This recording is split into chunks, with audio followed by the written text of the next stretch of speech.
Suprimento matinal. Daniel capítulo 9, versículos de 2 a 3. No primeiro ano do seu reinado, eu, Daniel, entendi pelos livros que o número de anos de que falara o Senhor ao profeta Jeremias, que haviam de durar as assolações de Jerusalém, era de 70 anos. Voltei o rosto ao Senhor Deus para o buscar com oração e súplicas, com jejum, pano de saco e cinza. A segunda característica que vemos em Daniel era que ele não era apenas uma pessoa que lia a palavra de Deus regularmente. Ele era uma pessoa que era um com a palavra de Deus.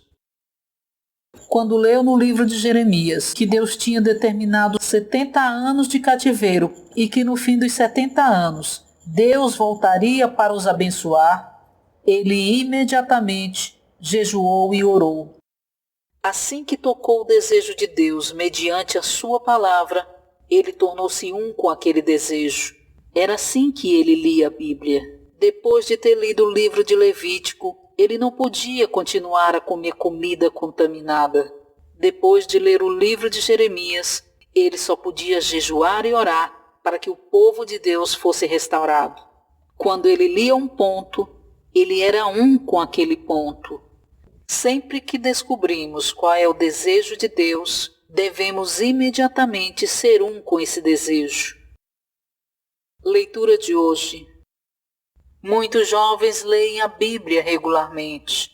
Contudo, receio que quando leem a Bíblia continua a ser a Bíblia e vocês continuam a ser vocês. Por exemplo, a Bíblia afirma claramente que um crente e um incrédulo não devem ser colocados debaixo do mesmo jugo. Essa palavra é muito clara.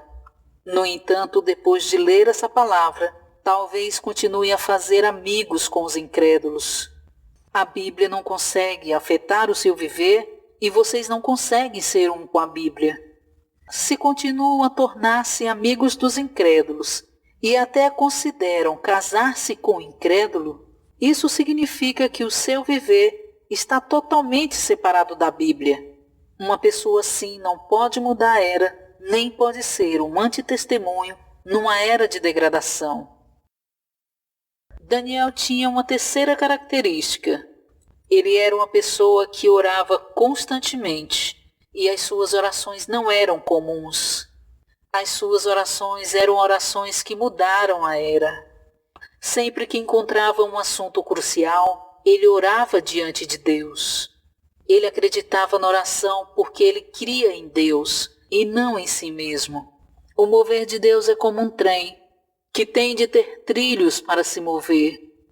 As orações do homem são como os trilhos, que preparam o caminho para o mover de Deus avançar. A oração é o único caminho para levar a economia de Deus à plenitude e para cumpri-la. Hoje a oração é o fator preservador na restauração do Senhor.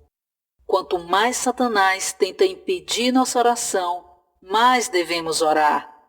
Em Daniel capítulo 2, Deus reconheceu Daniel e Daniel estava qualificado para ser usado por Deus e era capaz de declarar o mistério de Deus. Na oração que Daniel e os seus amigos fizeram, de coração sincero, Deus revelou o sonho do rei a Daniel. Isso mostra que Daniel era uma pessoa que vivia diante de Deus. Ele dependia da oração para fazer o que o homem não podia fazer. E ele dependia da oração para entender o que o homem não podia entender. Ele só pôde ver o sonho do rei Nabucodonosor e entender o seu significado porque era uma pessoa que vivia em oração. Mediante a oração, ele rendeu a Deus a cooperação mais elevada. A oração de Daniel atingiu o clímax. Ele pediu a Deus para fazer algo para seu próprio benefício. Ele orou: sobre o teu santuário assolado, faze resplandecer o rosto por amor do Senhor. Daniel, capítulo 9, versículo 17. Espero que sublinhemos as palavras por amor do Senhor, podemos ver que a sua oração era totalmente para o interesse de Deus e não para si mesmo. Essa foi uma oração muito especial. Também foi uma oração mais elevada.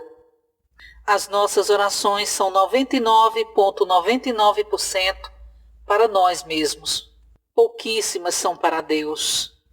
Só uma pessoa como Daniel, que orava a Deus de coração sincero, pode ser usado por Deus para mudar a era.